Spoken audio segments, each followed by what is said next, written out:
Alo. Bimeze bite Kirinda? Ni fresh kabisa tukisi. Ngariko uri umuhanga mu gufungura TikTok. Yego rwose. Nukuri ndagusabye Kirinda, mbabarira umfungurire TikTok. None se kubera icyo ugiye gufunguza TikTok kandi wari wararahiye kutazigera ugaragara ku mbuga nkoranyambaga? None siko nagiye kuri TikTok nkabona abanyeshuri mwese turangirije rimwe mwarafunguje ama TikTok. None se cyo nicyo kiguteye gufunguza TikTok?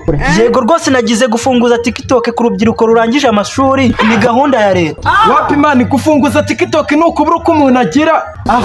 Ubu narenzi ko rwose bari bunca amafaranga kuko ndasikorinze nzamura mba mbonye cya gikobwa ngo ni Cadette cyanyicaraga imbere kiri muri tapinga ndongera ndasikororinga mba mbonye cya gihungu ni Bofure kiri kuri live iriho umuntu umwe ngo mufollowingane kongera gusikororinga mba mbonye na cya Angesha sinza agahungu k'akamayibobo bari kumwe kari kumubwira ngo baby wambonye Solange na rwa rusura rwe rwanze gucya ngo nakubonye ako gasore nako kakongera ngo mbaho nako kakirya nubwo katazi kwirya ngo naguba.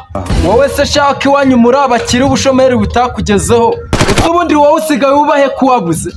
Nsigaye nibera Nyabugogo. Umurwa sha wewe wawugezemo ukora iki se? Nsigaye ncuruza isambusa. Yego komana, wowe papa wawe yazaga gusura mu kigo n'imodoka, ni wowe uri gucuruza sambusa muri Nyabugogo?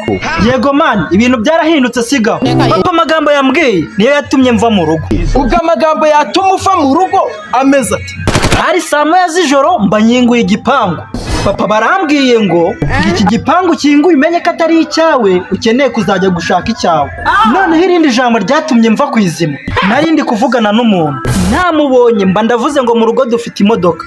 Abarambwiye ngo wowe nande mufite imodoka, niko kunsomera ambwira ngo iyi modoka ubona iparitse mu gipangu kugira ngo nkumenyeshe ko nawe unyifatanyije nawe.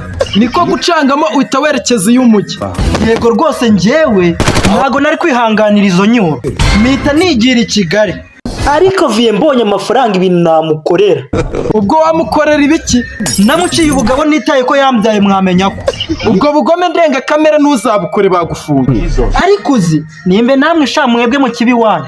Shagiyewe nabuze aho nigira. Urabizi ko Garafureri nkurikira aba kwa Garafureri mukuru, kandi urabizi ko na sister nkurikira aba kwa sister mukuru. None se ubwo uri kumva jewe najye? None se mani wakishakiye igaruka nyonga. Ariko sha wari bwumva ikipe ijya mu kibuga igatangirana igitego, urumva iryo gare ryavahe?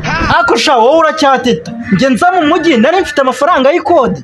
Warayibye? Wapi mani sinayibye. Ariko ndi nka papa wawe nacunga usohotse wagaruka usanga nagukingiranye ibintu byawe biri hanze, ukareba ko ayo mafaranga y'ikode ataboneka.